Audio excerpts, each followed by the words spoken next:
This is Paul Turner, the Immigration Barrister at Imperium Chambers. Thank you for tuning in. Please subscribe to my channel. If you have an immigration problem, please get in touch with me and I'll do my best to help. Well, today we're going to be talking about something quite unusual, which is that Priti Patel faces a rebellion from her own staff at the UK Border Force. The union representing Border Force staff has announced it is taking part in a legal challenge against Priti Patel to push back small boats in the Channel. The Public and Commercial Services Union, PCS, has joined Care for Calais and another charity in their fight to prevent the pushback plans from going ahead. We've talked about the dangers of them, and we've also seen the recent tragedy. PCS has not said that it's not ruled out taking steps to disrupt the policy if the Home Secretary insists on proceeding with it, which means that the PCS is actually saying that they won't cooperate with the Home Secretary, yet more people that seem to be against her. PCS and the two charities are bringing a legal challenge, demanding that she publishes details of the policy and the legal basis for it. The government is required to respond to this by Monday, otherwise legal proceedings could be launched in the High Court as soon as next week. Rumour has it that the prospects of defending such a policy are about 30%. If that were not bad enough, two other organisations, Channel Rescue and the charity Freedom for Torture, have also launched separate legal challenges against the pushback plan. The news that the Home Secretary's own staff are participating in a legal challenge against the high-profile policy must be a significant blow to the Secretary of State, as she faces criticisms from fellow Conservatives from failing to get a grip on the crisis.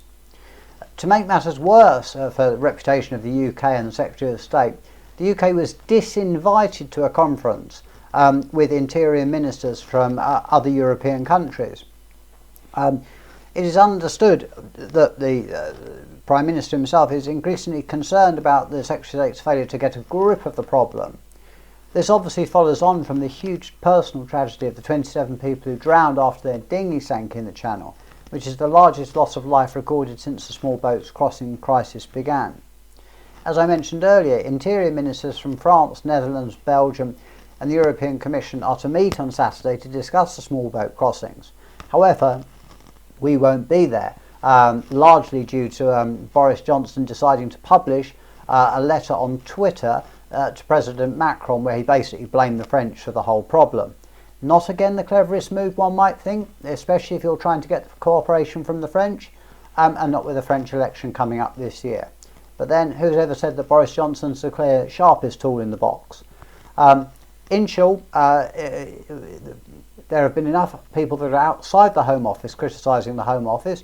We now face the Home Office's own union threatening legal action against the Home Office, and people within the union saying that even if that doesn't proceed, that they may instruct their staff not to carry out the Secretary of State's policies. Where does this leave Priti Patel? Well, impotent and raging, no doubt, but she's been that for a long time. What really is needed is, of course, to deal with the million or so undocumented migrants and to put into place sufficient funding for the Home Office and the UK Border Force to do their job properly, rather than just shouting out more right-wing rhetoric to back up people that seem to think there's a migrant crisis, when in reality there isn't one. We're not facing huge numbers of people. We're not going to be overrun by migrants, such as at the time of the Hun. The numbers of migrants and asylum seekers is not at a record high, despite the attention it attracts in the press. Thank you for watching this video. Please subscribe to my channel. Please stay safe during these difficult times. This is Paul Turner, the Immigration Barrister at Imperium Chambers.